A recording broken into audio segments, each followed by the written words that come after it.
ask the questions, and you can be looking that way. When you're answering sometimes, you're probably gonna wanna look straight ahead, because that's what the people at home and on the web are gonna see. Gotcha. Yeah, that will be your camera Oh, there, straight, so okay, your got it. camera's right there. On So three. the ones All with the right. lights around them. Got it. Gotcha. Yeah. But again, you can occasionally glance, but you don't wanna kind of focus entirely over that way, because then we'll see that shot. No disrespect. Yeah, No, we're we- good. we're No used taking. to You it. can kind of gauge both. Yeah. Gotcha. And then when it comes time for closing statements, then Tim, you'll start, and then Shane, you'll finish up. So There you 2 go. minutes for opening, a minute for each question to answer, and then a minute for closing, and I'll remind you. All right, thank you so much. And I'll let you know who's up and who's, and you each will answer every question, so it's not like there's just gonna be one directed to one, so.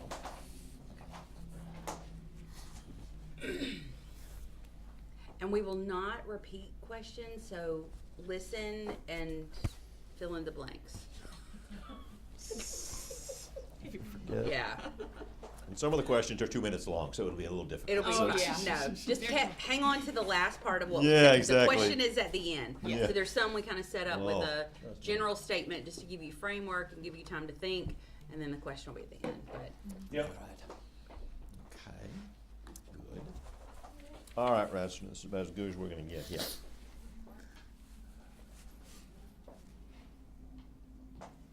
Oh, where are the colors?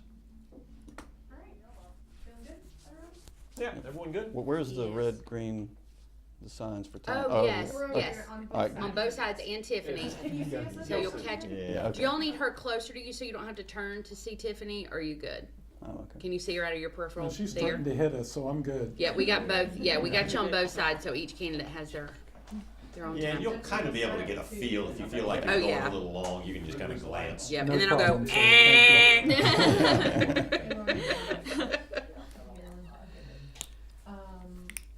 and then of course there's the mute button. We're probably live on the site, so maybe not.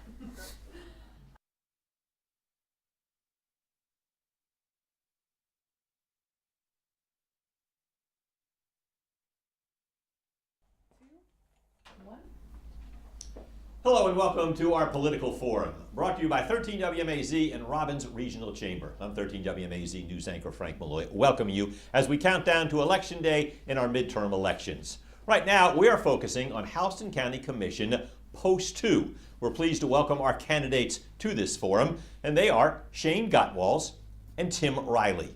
We're glad to have you both with us. We appreciate you taking your time. They will be answering questions from our panelists. 13 WMAZ news anchor and multi-skilled journalist Ashlyn Webb, and Robins Regional President and CEO April Bragg with the Robins Regional Chamber. We're certainly glad to have them with us too. The format, there will be opening statements for each candidate, then they will answer questions, and then they will close with a closing statement. All right, we're ready to begin. We'll start with opening statements. We're going in alphabetical order, which means Shane Gottwals, you will start. 2 minutes for your opening statement. Well, I appreciate this opportunity. I just want to start by thanking everybody here, the Chamber, April, just everyone that's given us this platform to speak to the folks of this community. I want to thank local legend Frank Malloy, lifelong hero of mine. I can still remember when our business was getting started, the first story that you covered for us just meant a lot. So I just want to express, why I'm here. I have a family, 5 kids, 10 and under. My wife Abby, I met at Mercer. I'm a local guy, born and raised in this area in Middle Georgia, and we started a business 15 years ago, and it was very uncertain in the beginning. Really didn't have any idea what we were doing, but because of the support of Houston County, we were able to grow and thrive and turn it into a nationwide chain. And so really, if there's a why question here, it really is because there's a great debt that we have to this community, because this is where it all started. This is what supports my family, and was really taught me a lot of life lessons. So as far as running for a commission, it's an important role. Of course, it's an honorable role. It means a lot. There's great gravity to it. But really, the main goals are making sure that we remain this very stable, staunch supporter of Robins Air Force Base, making sure that we support our county employees. They are the ones who are doing all this work that the county is trying to get accomplished, and really just to stay frugal. we have a great legacy of frugality in our community with the leaders that have come before us, with these commissioners that have come before us. So we're really set up. Me and Dr. Reilly get to come here looking for a position on a board that has been well managed and has done a great job for many, many years. So again, I appreciate the opportunity. It's a real privilege, and I don't take any of this lightly, and I appreciate all the support I can get. All right, thank you, Mr. Reilly. 2 minutes for your opening statement. Hi, thank you so much. My name is Tim Reilly, and I'm so glad to be here. Thank you all for providing us this opportunity to be able to speak to the public. I feel like I'm applying for a job, and so I need to make sure that you know what my qualifications are. I went to Parkwood Elementary here in Warner Robins. I went to Northside Junior High when they had junior high schools. Went to Northside High School, go Eagles.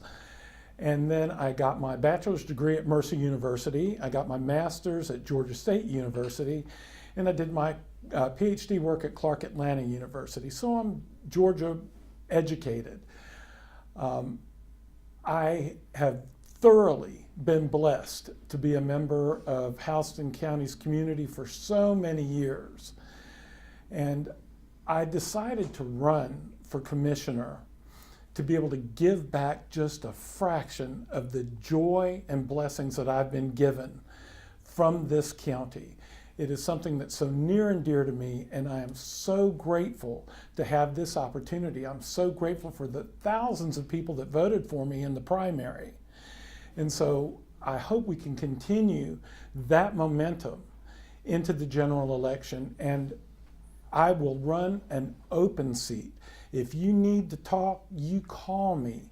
We will talk. I will make sure your voice is heard. And nothing is off the table. Whether we agree or disagree is unimportant. I will make sure your voice is heard on the county commission. Thank you so much. All right, thank you. We'll now go with the question and answer segment of this forum. Our first question will come from April Bragg. It goes to Mr. Reilly first. Again, 1 minute to answer the questions. April?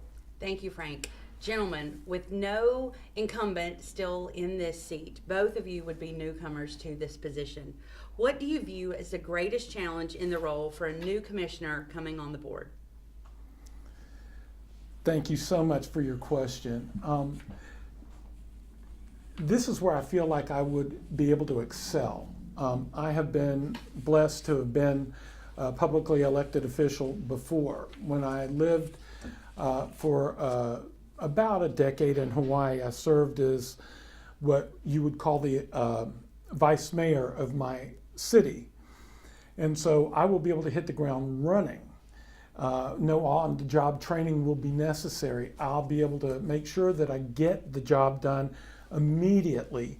And I think that's going to serve the people of Houston County extremely well. Thank you. All right, Mr. Gottwald, is a question about greatest challenge you would face. You have 1 minute.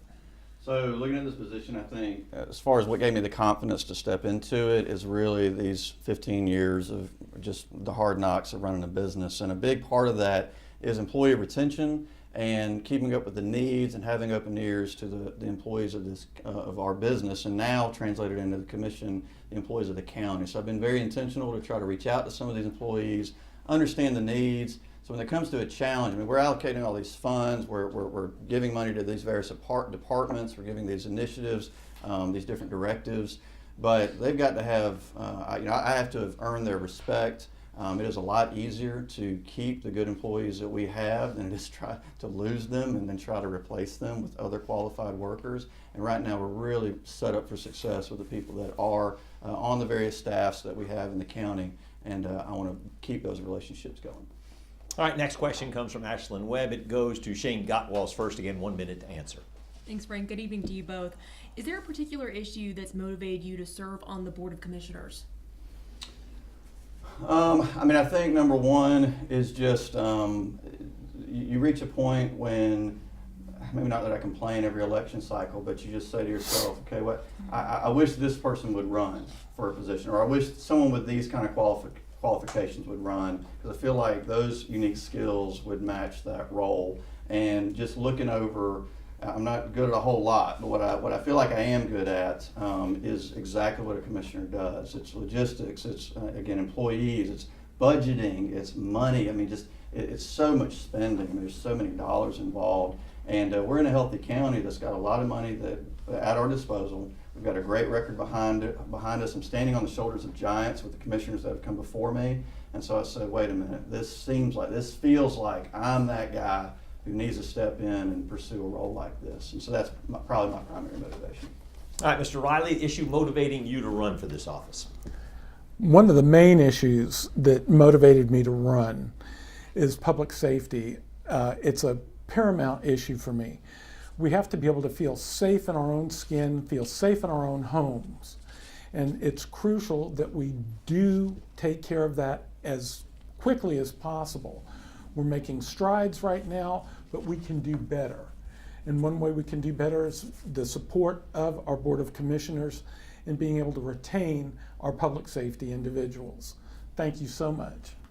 All right, next question comes from April Bragg. This time it goes to Mr. Reilly first. Again, 1 minute to answer. So it's no secret that Houston County continues to grow. How would you work with the board and administrative staff to ensure the county is meeting the needs created by this continued growth, specifically relating to infrastructure and services? Infrastructure is a key to what we need to deal with on the commission. When I was in office in Hawaii, I also served on the Oahu Metropolitan Planning Commission, which was in charge of basically the infrastructure for one of the largest metropolitan areas in the United States of America. We must deal with everything from stormwater runoff to making sure our streets are taken care of, dealing with things as simple as potholes, to being able to plan our community strong enough and make sure that we're not overdeveloping in areas, and when we do develop, that they're plumbed properly, funded accordingly, and making sure that everything is safe within the community. All right, Shane Gottwal's the question deals with Houston County growth and how do you handle it? So it's obviously far too big for one commissioner, or even a board of 5 commissioners to, you talk about health, you talk about public safety, you talk about engineering, you talk about water, just go on and on and on and on and on.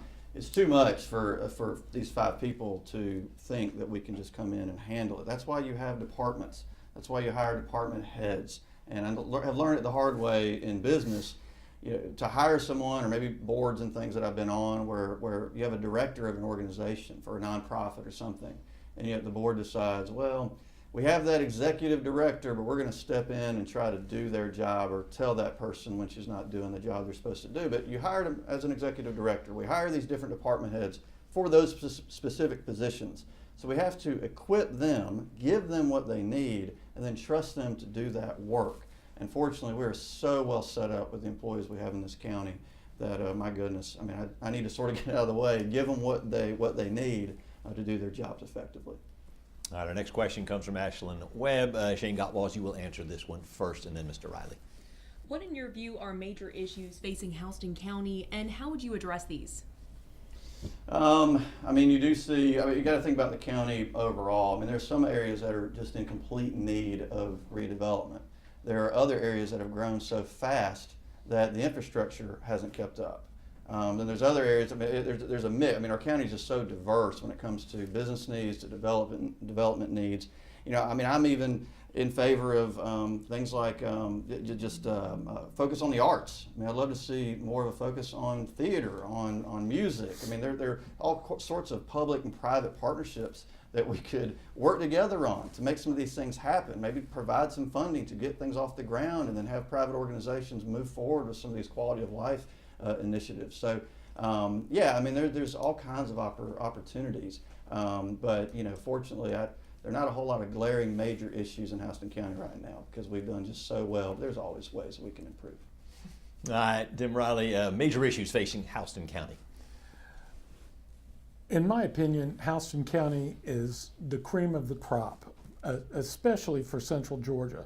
We're doing a fantastic job. The current leadership has done amazing things, and I'm very excited to see what our next chair is going to do, and I have full faith in our next chair. Infrastructure, I cannot begin to stress how crucial that is. When I worked with the DeKalb County Board of Commissioners, we saw with poor infrastructure, we saw people getting flooded because of the growth. People's basements were getting destroyed. We have to be cognizant from the onset. We don't want to give ourselves issues that we cannot deal with in the future. Thank you so much. All right, April Bragg, the next question, and Mr. Reilly will go first with this one. All right, I'm sticking with the subject of growth. Economic development projects like the Jack Links and new missions at Robins will bring thousands of jobs to our area. When it comes to housing, even though we see construction just about everywhere we look, we can't seem to build homes fast enough. Additionally, Georgia home builders indicate that regulatory costs during development and construction phases contribute to roughly 25% in a new single-family home. So, what do you think should be done at the local level to make the starter home accessible again for working families? If I had the perfect answer for that, we would never have another problem in the entire United States. The fact of the matter is we have to be able to get enough of our resources sourced to our community. I personally would like to see us be able to look locally for as many local resources as possible. Inflation has been such a deep trouble for our community. And unfortunately, right now, we're going to have to continue to watch and try to help our builders find great avenues to be able to purchase the items they need for building at reasonable costs. Thank you. All right, Shane Gottwald has a question. Affordable housing for all these new employees who will be moving into the area. Yes, I've got a decent bit of experience with residential and commercial real estate development. And I think with this question, what's real important to note is, well, even last night or a couple days ago at the last commissioner meeting on Tuesday night, I mean, there was a discussion. We had some residents of a certain area that came to the meeting, spoke vocally about some potential development that was coming. And so the county has to then consider, well, you know, what level income housing is going to be built here? You know, is it apartment complex? Is it, you know, on and on and on? And what's the flow of traffic? You know, I mean, how's it going to affect neighbors? So it's a fine balance, and it's a really hard one because you want to see development, but you also don't want the existing residents of our county upset over what might be getting built nearby. And so it's a hard thing. I don't think there's a really easy answer to this one, but it's definitely having an open mind to business development and being very wise, considering the needs of the existing residents before making decisions about zoning. All right, next question from Ashlyn Webb. Mr. Gottwald will go first on this one. 70% of the county's general fund revenues are derived from property taxes. How do you plan to raise the revenues to take on new programs, services, and personnel? Yeah, so I mean, this has been a real subject here these past couple of years. I mean, we're required by law to do these reassessments, and you know, there's obviously been some discomfort here this year and then the past year about increasing property values, and I get the frustration. I mean, we're required to do it. I mean, fortunately in 2021, there were not that many appeals for people who had their property reevaluated at a higher rate. Their taxes went up. There were not that many appeals, as in we were not disagreeing much as a county that our properties were worth the reassessed value. So when you go 10 years, however long it was, without reassessments, it hurts when it happens. But so what's happening now is our property values have gone up. We've kept our millage. I mean, remember we have a millage rate cap in our county, but yet our revenues are increasing. So we have to, as a county, be supportive of that, knowing that we're all this rising tide is raising all of us up, and that means more revenue for the county, which then goes out into the county for development needs. Mr. Reilly, the question about property values. Everybody wants their property value to go up, and I get that, and that's crucial. Thank goodness we do have the cap.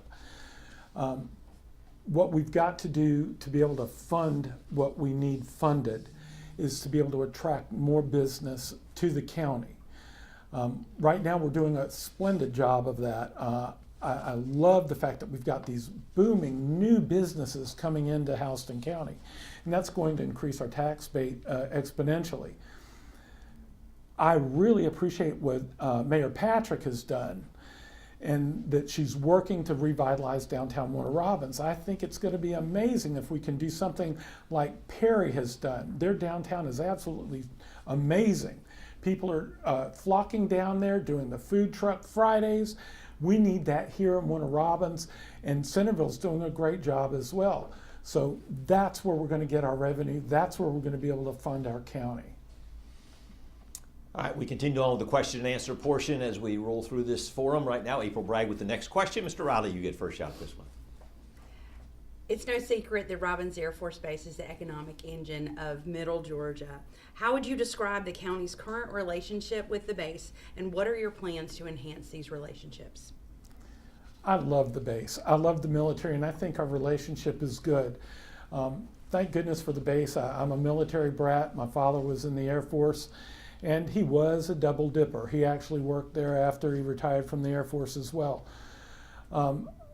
The base is crucial to Houston County's development. The base is the reason Houston County is continuing to grow the way it's growing. Because of the base, we've been able to attract some of these larger businesses. So we've got to continue to foster that relationship with Robins Air Force Base. I love them, and I think they're amazing, and thank goodness for the military and for Robins Air Force Base. Shane Gottwall's the relationship between the county and Robins. Yeah, so I mean, we have to keep reminding ourselves that it's our relationship with the base is not just some hedges on Watson Boulevard that spell out what our motivation is as we support our military community. I mean, it really is a partnership.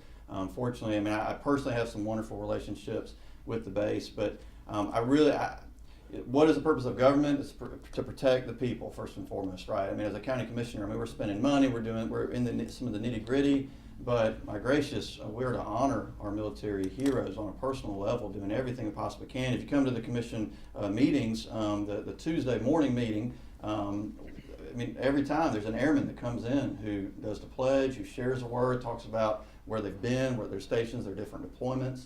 And I mean, what an honor. And that's the commission saying, we value our airmen, we value Robins Air Force Base, and that is going to be my first priority when it comes to serving as a leader. All right, Ashton Webb with the next question. It goes to Mr. Gottwalls first. Switching gears to Blight, what will you do to address the Blight issue in Houston County, and how do you propose funding that? Yeah, so it goes back to these, just the tax revenues increasing because our values on our properties are going up. I mean, we can't do a whole lot unless there is more funding. You have to think too, I was never necessarily a big fan of SPLOST initiatives, these special purpose local option tax initiatives.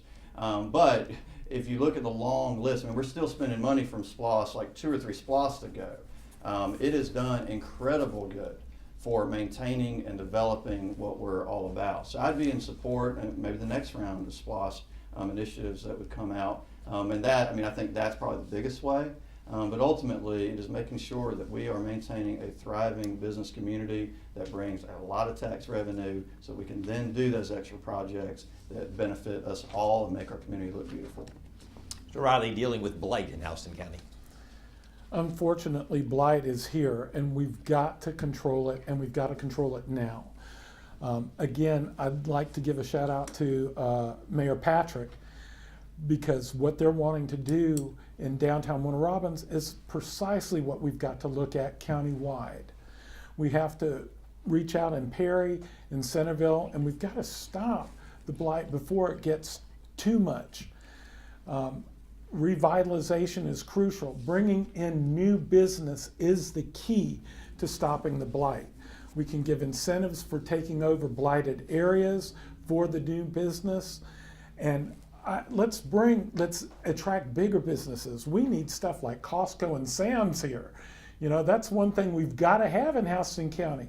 We've got to put the money back in our pockets. That's one way we can do it. Thank you. All right, time for one more question. It comes from April Bragg. Mr. Reilly, you'll get this one first. So, gentlemen, we have covered a wide range of issues. What important issue have we not covered that you would like to address? I would love to see some sort of public transportation system for Houston County.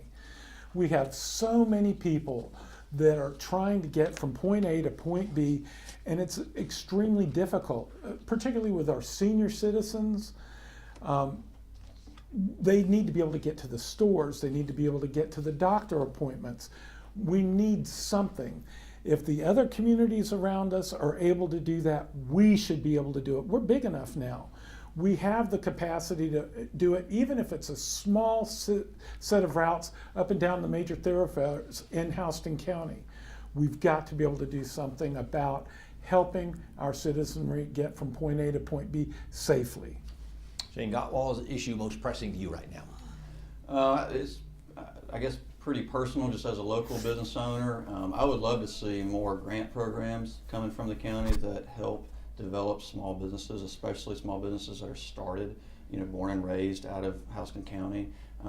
Maybe expansion projects, whatever it might be, facade grants for the various businesses that we have, and just overall a push to just shop local. That's maybe even an advertising campaign, maybe a partnership with the chamber, with April and Arlie and the chamber to make more awareness for our local businesses. I mean, because when we invest locally, much more of each of those dollars that you spend at the bookstore, wherever it might be, stay in this community. Whereas when you spend them outside this community, I mean, obviously we know that those dollars don't go back into the T-ball, teams, or goes back into the dance lessons, or back into the grocery store, where we're all buying food for our families. So, I think a renewed extra effort for local businesses. All right, we will wrap this forum up with closing statements, 1 minute for each candidate. Mr. Reilly, you will go first, please. Thank you so much for tuning in and watching. Listening online, however you're listening right now, we're grateful for it. It has been my distinct pleasure to be able to be the nominee for this seat. If you voted already, thank you so much for participating in voting. If you voted for me, extra thank you. If you have not voted yet, get out and vote. We need your participation. If you haven't made up your mind who to vote for, I'd encourage you to vote for me. Thank you so much. And in the words of that modern day philosopher, Lizzo, I might be better. We will finish up with a 1 minute closing statement from Shane Gottwals.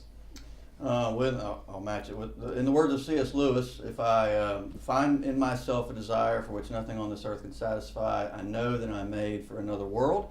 And so I say that as a Christian, just approaching life, approaching all these things that I'm being asked to do as a commissioner, I hope to be asked to do come January as a commissioner, with an eternal sort of purpose in mind, trying to look past maybe some of the malaise and some of the hardships, some of the difficulties, and consider people for who we all are. We're all individuals made by God. We're all here to help each other, to uplift each other, and I really just want to be a community servant. We have award-winning water and solid waste service, and we do so much good stuff in this county, but it is the people, and we are individuals. Unfortunately, in this county, we have great relationships, and I just want to keep that momentum going strong, because we really do live in a special place, and I hope everyone in Houston County realizes that. All right, thank you very much. We certainly appreciate you've been hearing from the candidates for Houston County Commission Post 2. We want to thank those candidates for being here. Shane Gottwals and Tim Reilly, we certainly appreciate your participation not only in this forum, but in your willingness to run. We certainly want to thank our panelists, Ashlyn Webb of 13 WMAZ and April Bragg with the Robins Regional Chamber. Of course, early voting is going on right now. It runs through Friday, November the 4th. There are a whole lot of ways that you can vote. If you want to early vote, if you want to wait until the actual election day, that happens on Tuesday, November 8th. There are a lot of people who have been turning out to vote as we continue to roll along here. So obviously, these midterm elections are important to a lot of people. We thank you for listening, what the candidates have had to say today. Take what you've learned if you haven't voted, and then take that knowledge and go to the polls. But of course, the most important thing is vote. Thanks again for watching. We certainly appreciate your participation. We want to thank Robins Regional Chamber for partnering with 13 WMAZ to bring this forum to you. Again, this has been the Forum for Houston County Commission Post 2. Thank you for watching.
Hello and welcome to this political forum. Today we're spotlighting the candidates for State House District 146, representing Houston County.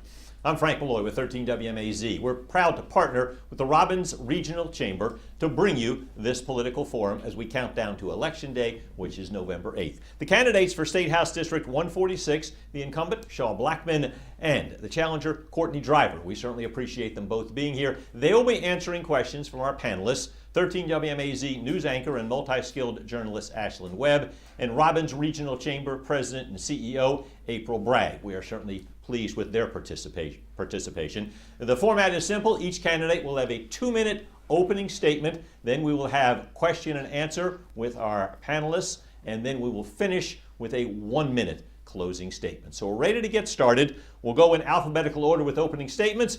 Mr. Blackman, you will go first. Thanks, Frank. Good evening to you both. The Georgia Constitution. You ready for me? Yes, you go ahead and start with us. Okay. That's okay. Good evening. My name is Shaw Blackman. And other than my faith and family, there has been no greater honor than to serve this community. I want to thank you for the opportunity to be your voice under the Gold Dome. It's been a particular privilege as the son of a veteran who was raised by a veteran to serve on the Military Affairs Working Group who passed over 40 pieces of legislation to ensure Georgia is the most military-friendly state in this country. And the most recent of which was retirement income exemption for our veterans and our military retirees from state income tax. As a product of the public schools here in Houston County, it's a privilege to work with local leaders to pass legislation that would allow our teachers to return to the classroom and collect their retirement income, to fully fund our public schools, to raise our teachers' pay, and to see our graduation rates go from 62% to just up over 80% here in the state of Georgia.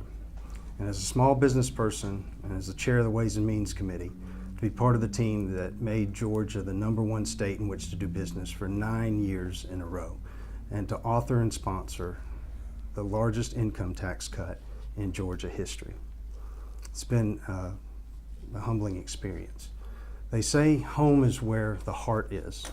My wife and I have called Houston County home our entire lives. We're raising our 3 sons here.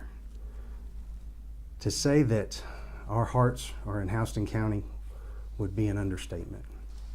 But if you'll give me the opportunity to continue to serve and be your voice under the Gold Dome, I can promise you that I will work tirelessly to ensure that not only Georgia, but Houston County and Middle Georgia is the best place to live, work, and raise a family. Thank you. Courtney Driver, you will now deliver your 2-minute opening statement, please. Thank you.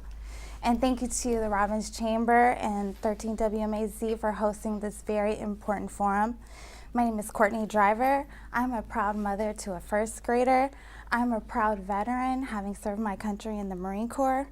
And I'm also a proud resident of Warner Robins. And if you give me the chance on November 8th, this Marine mom will go to the Capitol as your next representative.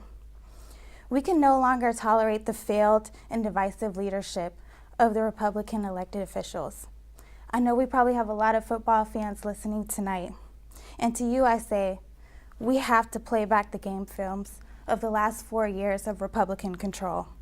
We cannot afford to have leadership that overlooks the basic needs of hardworking Georgians. In Houston County, we know our core values, and we have a strong sense of community pride. This election is bigger than Democrat, it's bigger than Republicans, it's bigger than just this one race. This is about the direction that we're heading in as a state, and the future that we leave to daughters like mine and yours and the many children across the state. We must ensure that all Georgia students have access to a quality education, no matter their zip code. We must ensure that we expand Medicaid, which will directly affect thousands of residents right here in Houston County who are uninsured. Republicans have boasted about Georgia being #1 for business, but it's time that we be #1 for people, and we put people first. That's why I'm running, and I'm committed to prioritizing people over business. And I hope you will join me at CourtneyForGeorgia.com. Thank you. All right, we'll now move into the question and answer session. Each candidate will have 1 minute to answer the question. We'll start this session with Ashlyn Webb with the first question. Thanks, Frank. Good evening to you both. The Georgia Constitution requires that a state budget be developed each year and that the General Assembly pass legislation called an appropriation, which will authorize spending from that budget. In fact, no state spending is allowed unless it is authorized in the appropriations bill approved by the General Assembly. The state of Georgia operates a $23 billion budget. What qualifications do you have in regards to appropriating that kind of funds, and what, in your view, should be the budget priorities? Courtney Driver, you will answer the first question here dealing with the state budget. Okay, great. So as a state representative, that's one of our priorities, is making sure that the budget is balanced and that it helps as many Georgians as we can. I think why I'm qualified is because I've worked with organizations, I've balanced budgets for organizations and for my own small business, and I will ensure that our budget is balanced and that it addresses the needs for low income, for veterans, and it takes into account all Georgians. Thank you. Charles Blackman, 1 minute to answer the question dealing with state budget. Well, our latest budget is actually just over $30 billion, and we take over half of that and we dedicate it to education at all levels. So it's the only thing that we are constitutionally required to pass on an annual basis, so we spend an awful lot of time on that. If you were to put the things in perspective, we spend a great deal, obviously, I just mentioned on education, and then health care, and then transportation, and it continues on down. As a small business owner, I have to make a payroll, so I run a business and I understand what that means. I think what I'm most proud of in recent years is that we have added raises for our law enforcement and our teachers, and we've seen expansions with regards to our child and family services, and we've also been able to do all that while cutting taxes 3 times in the last 4 years. So we're being fiscally responsible while at the same time, I'm sorry. So you can finish your thought if we get up against time. That's what you're allowed, and then we'll move on. All right. Next question, it comes from April Bragg, and Shaw Blackman, you will have the first chance to answer this one. Very good. Recently, Georgia was again ranked the #1 state in which to do business for the 9th consecutive year. What do you view as the state's greatest strengths in continuing to promote Georgia as a place to grow, locate, or start a business?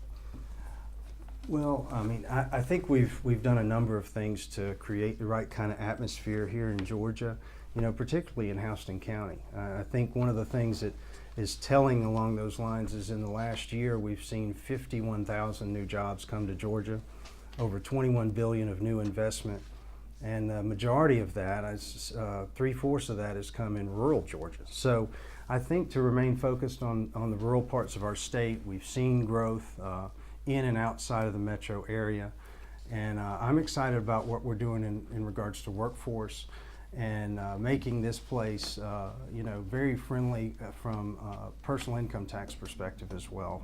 As we've cut taxes by $1 billion, we've returned $1 billion of refunds to the taxpayers, and we've done things like cut the excise tax on gasoline. So again, the record is there. I would just ask people to look back and see what we've done over the last few years. All right, the question dealing with Georgia's greatest strengths. Courtney Driver, 1 minute for you to answer, please. I've said that, yes, Georgia is the #1 place to do business, but we have to also be the best place for workers as well. And with the economy right now, I know we've all been feeling the effects of inflation, whether it's at the grocery store or at the gas pump. And I believe one way that we combat this is that we advocate for businesses to pay livable wages. And Georgians are having to work multiple jobs just to make ends meet. I will champion legislation that uplifts the working class and eliminates the needs for Georgians to live in a constant state of survival mode. So through livable wages, investing in small business, and supporting family farms, we can create good paying jobs and revitalize our rural communities. Ashlyn Webb with the next question. It goes to Courtney Driver first. As crime, specifically violent crime, continues to grow, this can and does affect businesses looking to relocate or expand. What are some ways the legislature can address this to keep Georgians and Georgia businesses safe? Yes, you go first. Well, first, I think it's important that when it comes to our safety, the first thing we need to do is repeal the Republicans' criminal carry and require that gun owners apply for a license to carry concealed weapons in public and close the gun show loophole. I support universal background checks and limiting access to guns for perpetrators of domestic violence and or stalking. If we need a license to operate a motor vehicle, I believe it's common sense to require the same for a firearm. And I believe that's how we will keep Georgians safe. All right, Charles Blackman, 1 minute. The question deals with violent crime in Georgia. I could say first and foremost that, I personally 100% back the blue. I think that there is no greater priority, or there should be no greater priority at the local, state, and federal level than to keep our public safe. I'm really proud of the work that the First Lady has sponsored regarding human trafficking, cracking down on that, and gang activity. I also am proud of the fact that we have increased pay for our law enforcement, not only this past year, but in so many recent years as well. So I think we need to back our law enforcement and public safety 100%. And again, that should be a greatest priority at every level of government. All right, next question from April Bragg. It goes to Shaw Blackman first.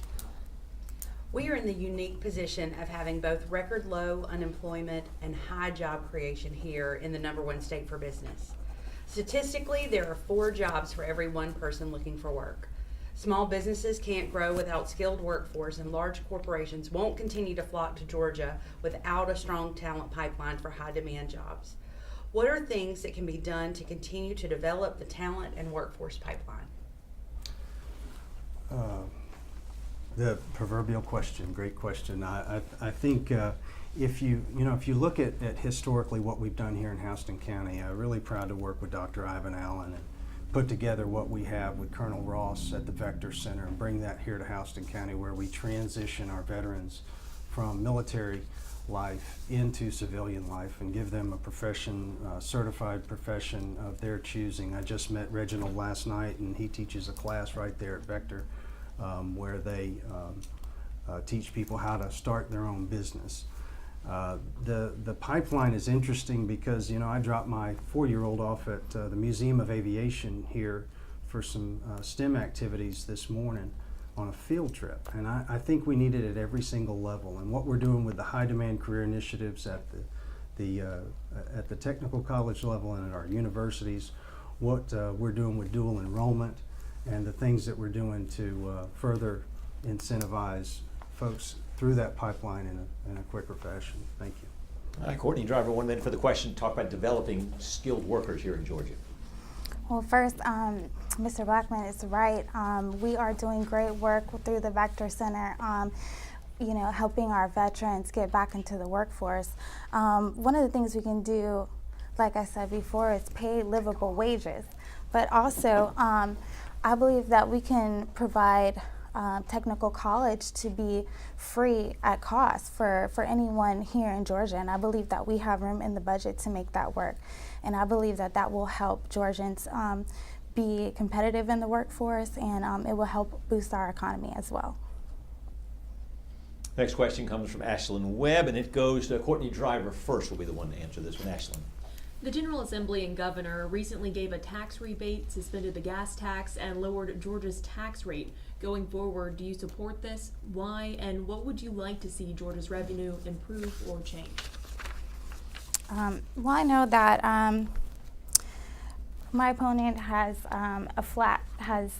introduced a flat tax rate, and no, I would not support it. And I believe that he has boasted that this will be helpful for all Georgians, but in reality, it's just another example of how he and Governor Kemp have worked to fill the pockets of the wealthy and well-connected, and it doesn't help any of the working class Georgians.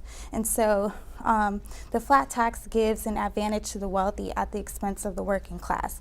And we deserve a leader who is less focused on business loopholes and more focused on improving the lives of our hardworking Georgians.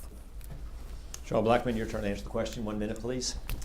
Ashley, would you repeat your Of course. question there? What would you like to see Georgia, or how would you like to see Georgia's revenue improve or change? And going forward, do you support this with the Georgia tax and lowered Georgia taxes rate? Oh, yeah, absolutely. I mean, with the $1 billion tax cut that we passed this year, helps incomes at all levels, particularly at the lower level. A family of 4 will not pay 1 penny of state income tax on the first $30,000 of income.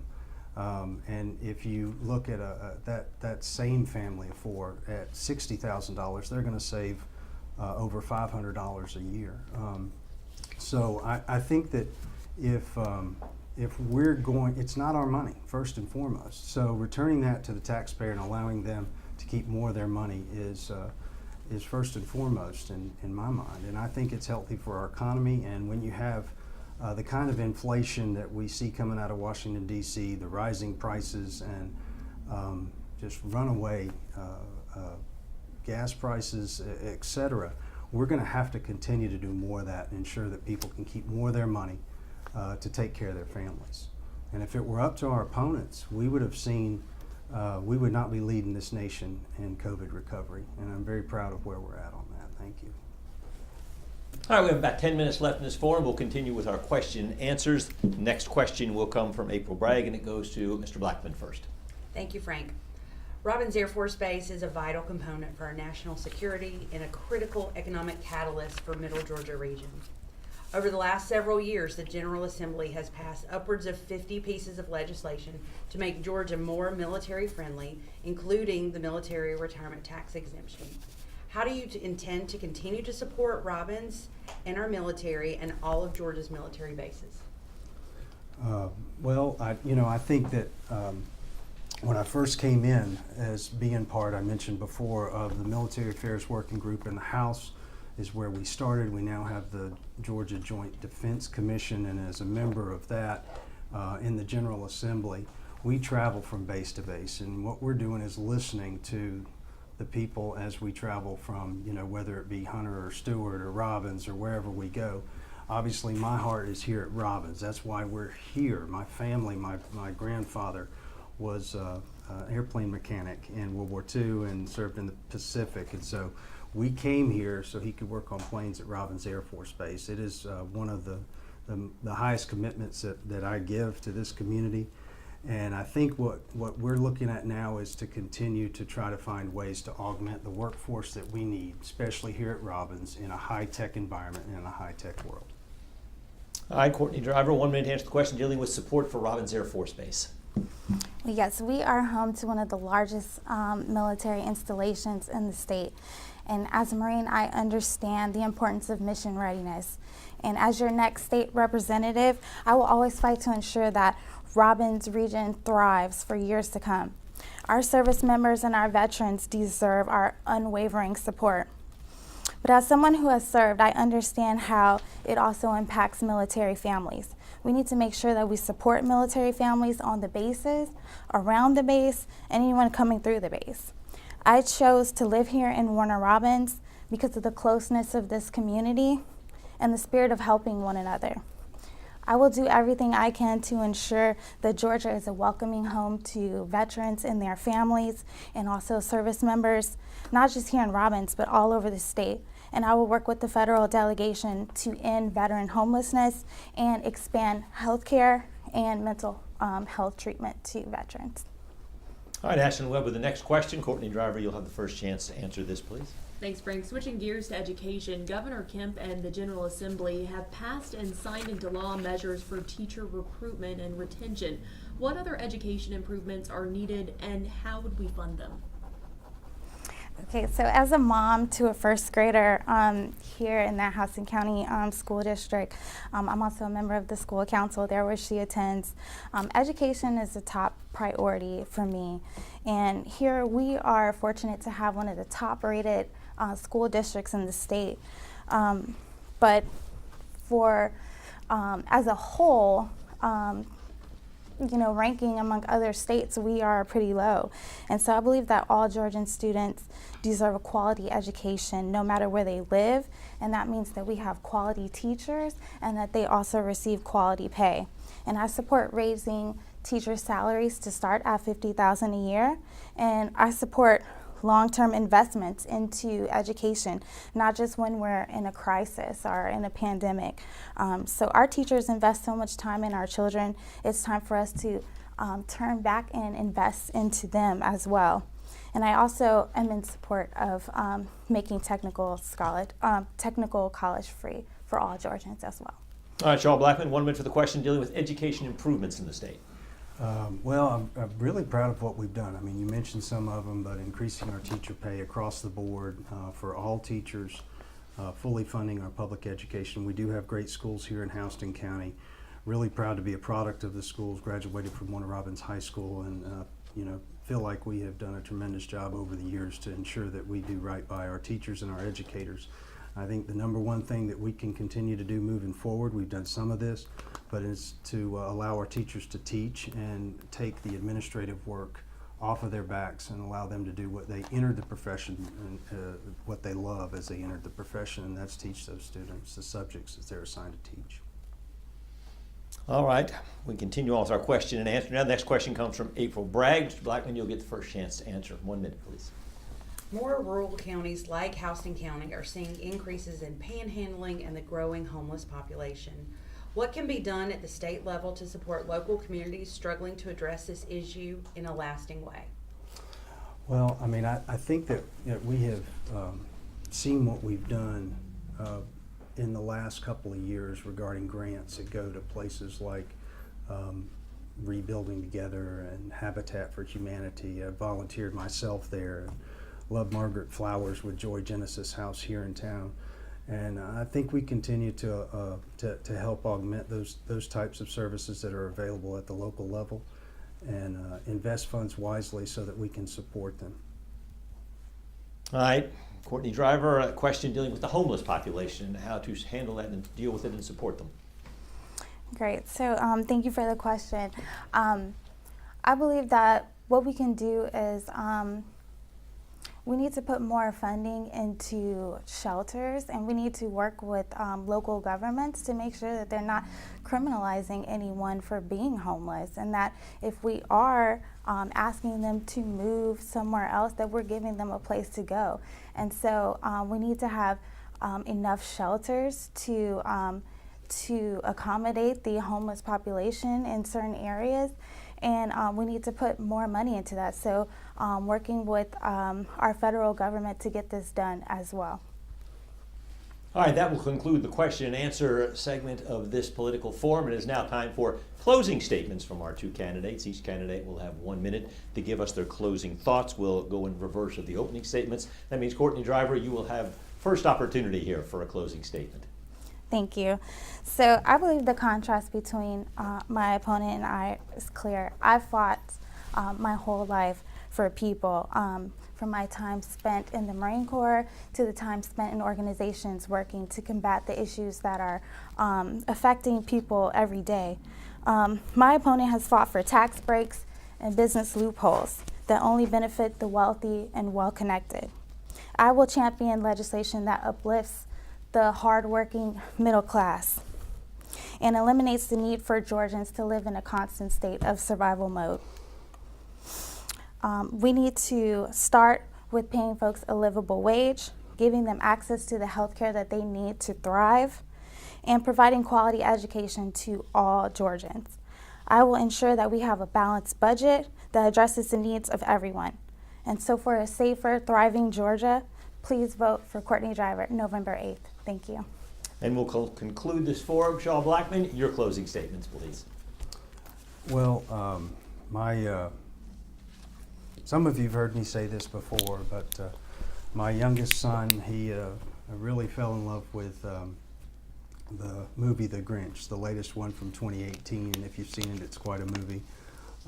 But it starts out in a way, and I hope I can remember the words that he recites and can recite by name. It says, past the place where you've come from, far beyond what you've seen, lies a town like your town, if your town was a dream. And I think that the legacy that we have here in Houston County has created a dream. And I want to continue to be a part of ensuring that dream for every Houston County and every Georgian moving forward. I thank you for your time. I thank the moderators and Mr. Malloy, and I'm asking for your vote. God bless. Well, thank you very much. We certainly appreciate our candidates for State House District 146 for being here, for taking their time not only for this forum, but also to run for office, Shaw Blackman and Courtney Driver. Thank you. We certainly want to thank our panelists, April Bragg and Ashlyn Webb. We appreciate you taking your time. Now is the time to gather the information you have heard for those of you who haven't voted and put it to use at the polls. Remember, early voting, there are many opportunities to get out and vote early if you so choose. That runs through November 4th. That is a Friday. If you don't early vote, then of course Election Day is set for Tuesday, November the 8th. There has been a lot of interest in these midterm elections, as evidenced by all the numbers of people who have been turning out to early vote. Record numbers. So obviously people care about who represents them, they care about their community, and they certainly care to take the time to listen to what our candidates say. We appreciate you being a part of this Houston County Political Forum for State House District 146. Again, early voting through November the 4th. Election Day is November the 8th. I'm Frank Malloy with 13 WMAZ. Thanks for participating in this political forum.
Hello and welcome to our political forum. I'm Frank Malloy with 13 WMAZ News. Pleased to welcome you to this political forum featuring the candidates for Georgia State House District 147. Now, this forum is sponsored by 13 WMAZ and Robins Regional Chamber as a way to inform the voters as we move towards Election Day, November the 8th. We're pleased to welcome our two candidates. They are in alphabetical order, Bethany Ballard and Ariel Phillips. We want to thank them for taking their time to be here. They will be answering questions from our panelists, Ashlyn Webb, 13 WMAZ news anchor and multi-skilled journalist, and April Bragg, President and CEO of Robins Regional Chamber. We certainly thank them for being here. Format is simple. We will start with opening statements. Each candidate will get 2 minutes to give us their thoughts, and then we will go with questions and answers from our panelists. The candidates will have 1 minute to answer each question, and they will finish this forum with a 1-minute closing statement. So we are now ready to get underway. As we said, we go in alphabetical order. So opening statement, 2 minutes, Bethany Ballard. Thank y'all so much for hosting this forum. I'm so happy to be here today. My name is Bethany Ballard, and I'm running for House District 147. I am a reserve spouse. I'm a mother of 2 fabulous boys, and I'm a former educator.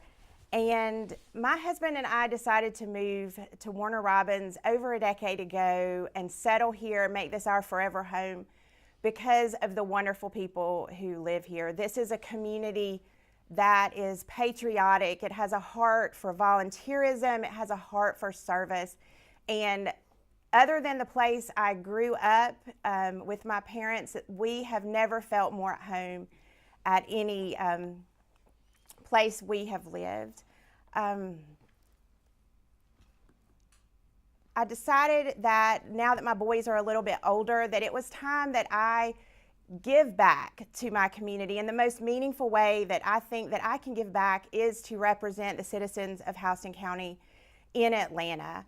We have a wonderful partnership in Houston County. Our elected officials, our business leaders, the leaders at the base, the leaders in the schools, we all work together to pull in the same direction to make Houston County the best place to live, work, and raise a family. And I would be honored to have your vote, to have your support, to represent the citizens of Houston County in Atlanta as your next state representative. All right, thank you. We continue with opening statements. Ariel Phillips, 2 minutes for your opening remarks. Hey, thanks to the Robins Regional Chamber and 13 WMAZ for this. This is an awesome opportunity. I really love it. I love the idea of transparency, especially with local government. My name's Errol Phillips. I am also running for House District 147 from a really small town in Mississippi. I joined the Air Force pretty soon after I graduated high school, which brought my wife and I here about 9 years ago. And I immediately fell in love with the community. I knew that this was somewhere that I felt like there was a family here. The people became a very, very close family to me. So when I got out of the Air Force in 2018, I had a couple service industry jobs locally where I expanded that family, met a lot more people. And that led me to my current job. I'm a manufacturing analyst on a government contract. Robins Air Force Base has been my second home for almost a decade. I know that base like the back of my hand. I have worked there in many different capacities, so it's something I'm very passionate about. The reason that I am running for this position is because I am incredibly passionate about my community. I have a lot of energy, and I would love to put it back into my community. I've taken as many opportunities in my life to take care of the people around me, and that's the reason that I'm doing this. I want to be a very strong and stubborn voice for District 147 in the Capitol, and I think that I have a boundless amount of energy and passion for this community that would make me a very effective representative for this district. So yet again, I'm Ariel, and I would love to represent you in Atlanta next year. All right, we thank you very much for your opening statements. We'll now start with the question and answer. First question will come from April Bragg. Ariel Phillips will have the first opportunity to answer. Thank you, Frank. With no incumbent running again for this seat, either of you would be a new representative in the House. What do you view as the greatest challenge in the role for a new House member coming on board? Ariel, you have first choice. I think we live in an age with a lot of division, and I pride myself a lot on being someone who can bridge the gap in the middle and talk to people on both sides and get through to them in a logical way. My educational background is philosophy with a concentration in morality, politics, and law, and I've used a lot of that knowledge to find ways to communicate with people who aren't like me. And I think that that's my big goal in being a representative would be to find ways to compromise and to bridge gaps and to work with all people to make sure that we make effective decisions for this community that help represent everybody equally. All right, the question deals with the greatest challenge as a new legislator. Bethany Ballard, you have 1 minute to answer, please. The greatest challenge, I think, is just the amount of learning that you have to do. There's a lot of learning that goes into being a representative. You have to learn the procedures. You have to learn, what goes on under the Gold Dome. But I think also one of the greatest challenges, which has actually been so much fun as I've been on the campaign trail, is meeting new people from all walks of life and listening to them and learning to really, really listen to how the issues affect every group of people, because everybody sees things a little bit differently. And I think that it's been an amazing experience to get out there and learn and grow from all of these people. I'm a little bit smarter, I think, than when I first started running, because I have encountered so many people who have talked to me about their experiences and the different ways they look at things. And so I think that I will go in with an open mind and really learn from everyone. All right, Ashlyn Webb with our next question, and Bethany Ballard, you have the first opportunity to answer. Thanks, Frank. The Georgia Constitution requires that a state budget be developed each year and that the General Assembly pass legislation called an appropriation, which will authorize spending from that budget. In fact, no state spending is allowed unless it is authorized in the appropriations bill approved by the General Assembly. The state of Georgia operates a multi-billion-dollar budget. What qualifications do you have in regard to operating that kind of funds, and what, in your view, should be the budget priorities?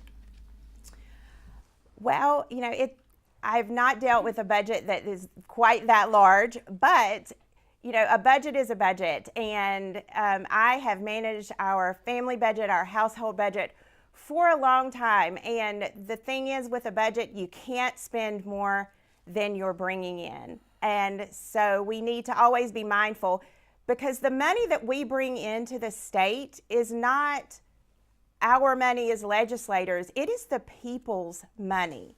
And we need to be frugal and need to be conservative with how we spend the people's money. And our main priority, I think, and we see this in our budget, are the schools and putting money back into attracting good jobs to come to Georgia. All right, Ariel Phillips, the question deals with the state budget. I, to be completely candid, don't have any experience with a large budget, but I don't think that has to be a disqualifying factor to being able to figure out how to see where the priorities need to be.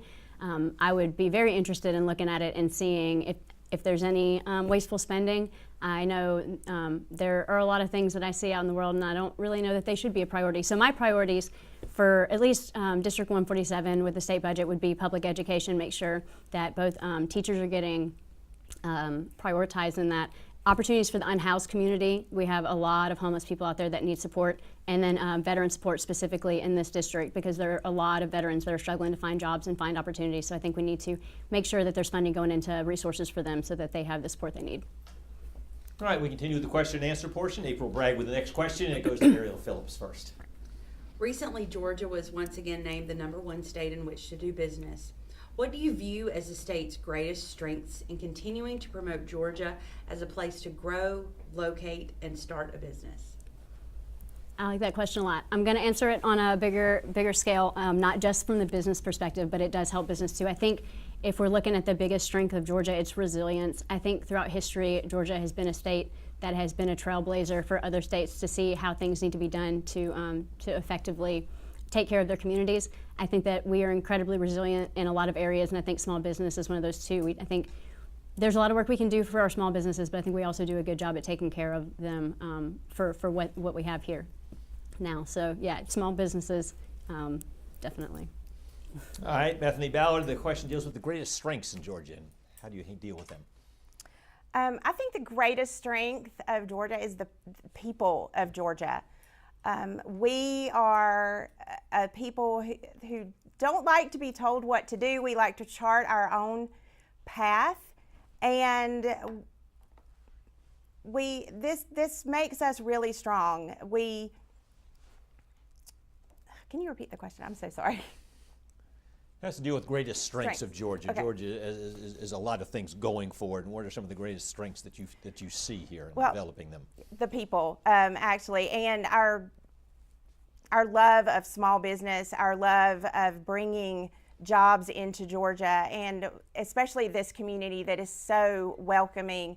We have people in Houston County that have been here since the beginning of Houston County, and they welcome the people from the base and the new people and bring us in as loved ones almost immediately. All right, Ashlyn Webb with the next question. Bethany Ballard has the first opportunity to answer. As crime, specifically violent crime, continues to grow, this can and does affect businesses looking to relocate or expand. What are some ways the legislature can address this to keep Georgians and Georgia businesses safe? You know, public safety is extremely important, and it does have a bearing on the quality of life in an area and whether businesses do like to come. And so I think the main thing we can do, we can support our law enforcement officers. We can make sure they have the training, the tools they need to keep us safe, because that is the number one job of government, is to keep the citizens safe. And we need to make sure that violent criminals are off the streets. We need to make sure they are behind bars to keep our population safe. We don't need to be shy about that. House Bill 1134 helps us to effectively prosecute gang crime. And we have seen our first indictments under that House bill that happened in Athens the other day. And I think that if we can get a handle on making our citizens feel safe, that will raise the quality of life for everyone. Ariel Phillips' question deals with violent crime and keeping people safe. I'm trying to make it quick because I've got 3 answers for this for my how are we going to deal with public safety. Common sense gun laws, for me that looks like a 3-day mandatory waiting period when purchasing a firearm, mandatory safety checks, and a mandatory background check whenever you go to purchase a firearm, along with closing gun show loopholes, because anyone can go in and buy from a private seller and there's no trace of it. I also believe that we should focus a lot on criminal justice reform, making sure that when someone enters the prison system that they have the services, the support that they need, both while they're in and then when they come back out to reintegrate into society, that they are supported, and make sure that they feel support from the community so they're less likely to reoffend.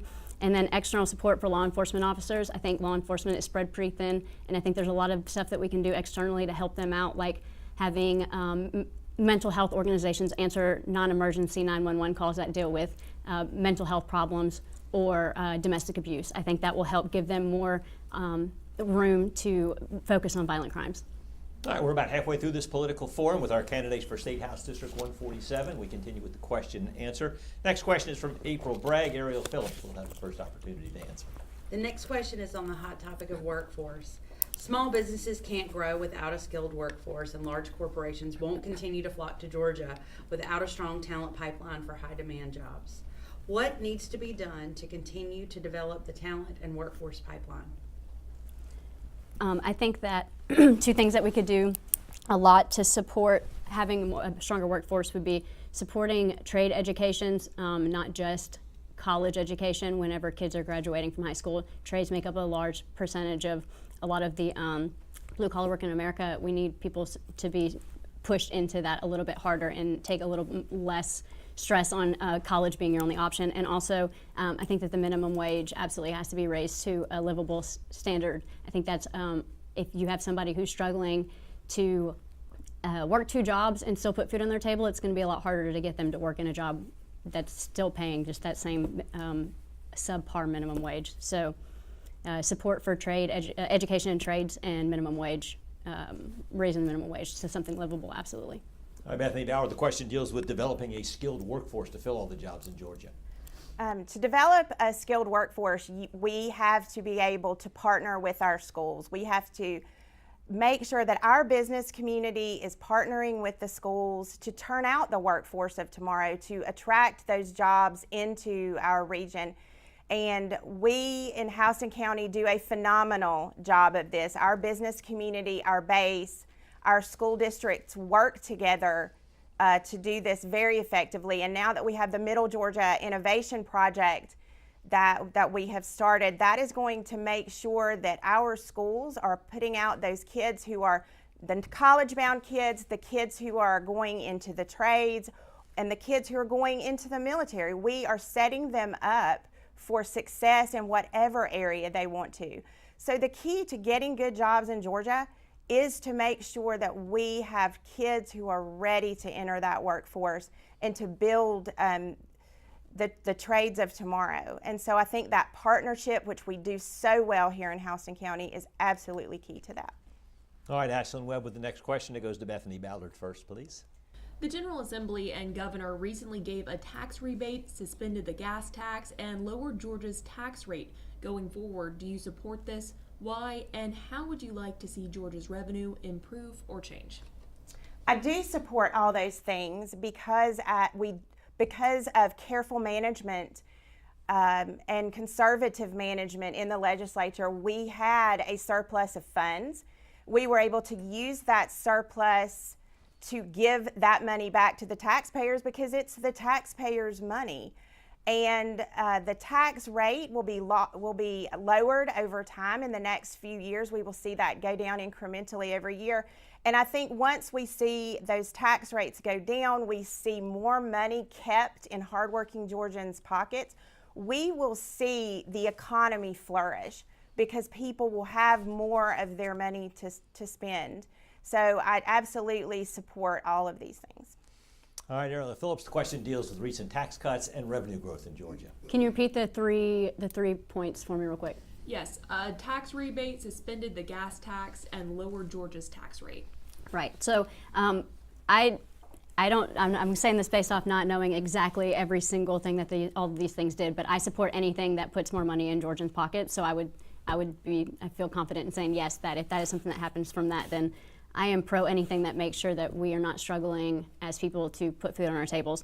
The end of that had something to do with a change you would like to see in the budget, a revision of change? Yes, Georgia's revenue improve or change.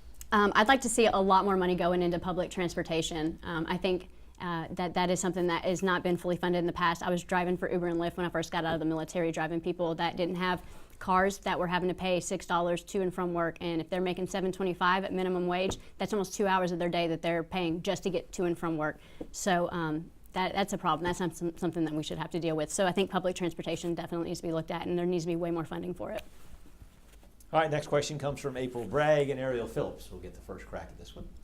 Over the last several years, the Georgia General Assembly has passed upwards of 50 pieces of legislation to make Georgia more military friendly, including a military retirement tax exemption.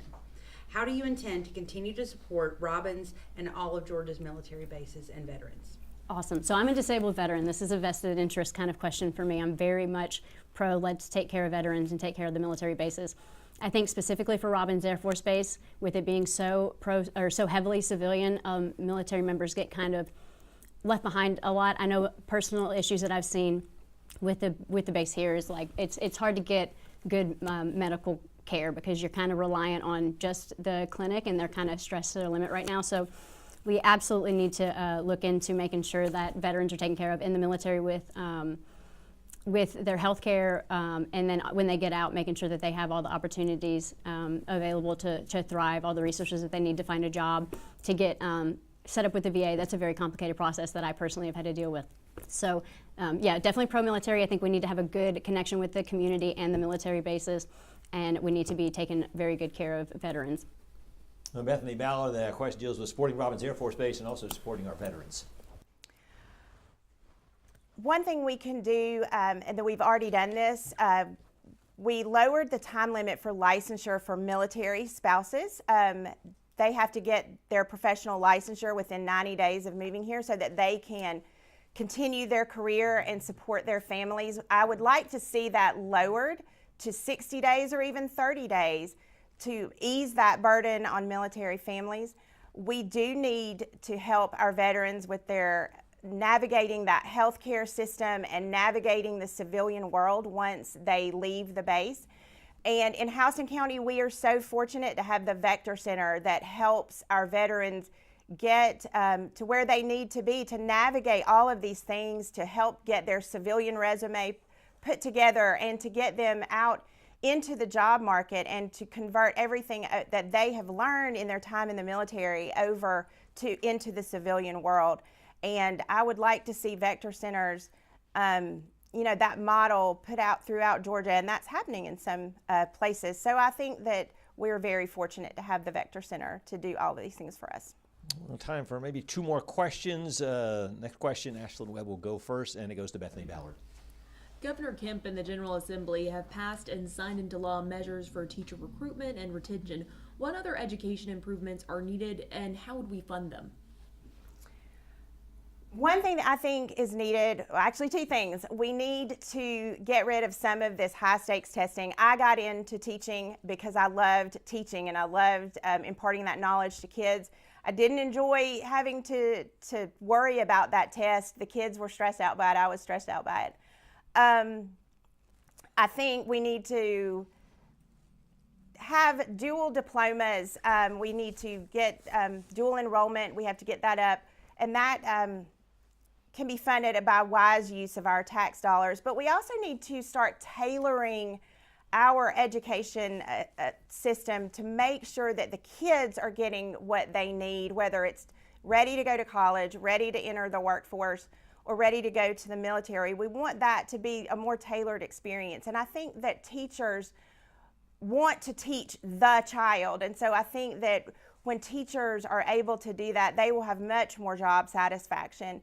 And we can fund that, again, by just careful management of our budget and making sure our priorities are in order. Ariel Phillips, the question deals with improving education and our teachers in Georgia.